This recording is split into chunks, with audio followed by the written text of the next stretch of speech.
Okay, so how can societies with deep political, cultural, and ideological divides make meaningful progress towards a more just and equitable future?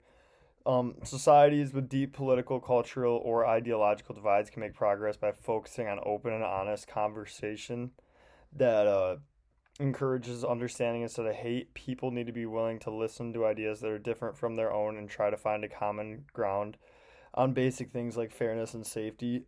Education is also really important because it helps break down stereotypes and lets people see life from different points of view. Also, leaders and those in power should focus on making rules and policies that help everyone, not just certain groups.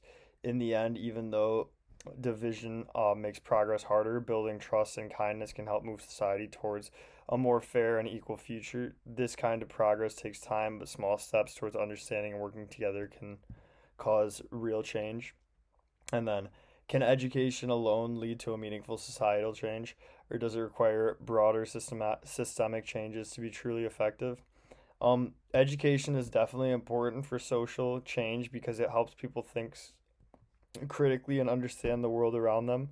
But education alone isn't enough if the systems in place continue to hold people back. For real change to happen, things like laws, government policies, and economic structures also need to be fixed so everyone has a fair chance. Even if people are educated, they can't always use that knowledge to make a difference if the system is unfair or broken. So while education can start change, broader change in society are needed to make sure that change actually lasts and works. For example, someone might be educated about inequality, but if there are no jobs or opportunities, that knowledge can only go so far. That's why education and systemic change have to work together to create a society where people can actually act on what they've learned.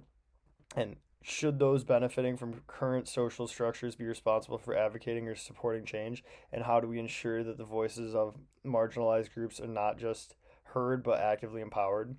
I think people who benefit from how things are right now should help fight for change because they have more power to actually do something. It's not fair to expect people who are struggling to fix everything on their own, but just hearing what marginalized groups have to say isn't enough.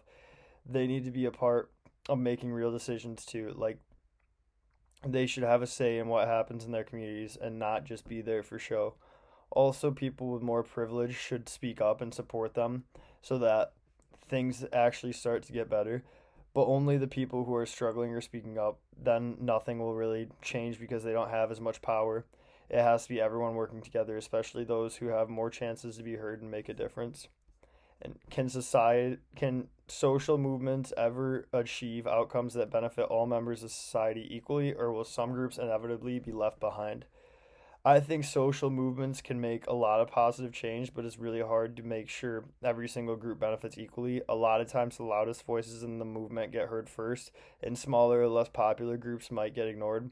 Even when the goal is to help everyone, some people might still be left out because of how society is set up, but that doesn't mean movements shouldn't try. They should always work to include as many voices as possible and fix mistakes along the way.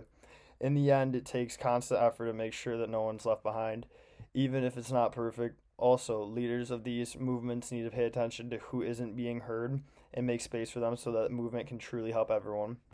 And do you think real social progress requires disruption and conflict, or can it be achieved through peaceful means and consensus building? I think real social progress probably needs both some disruption and some peaceful ways of fixing them. A lot of times, people in charge won't listen unless they're some kind of protest or conflict that makes them pay attention. But I also think if you want change to last, people have to talk it out and try to work together at some point. If it's only fighting and no working together, nothing will really get solved. So I guess it kind of takes both standing up and making noise, but also finding ways to agree and move forward. Sometimes the peaceful part takes longer, but without it, the change might not stick or even could make things worse later on.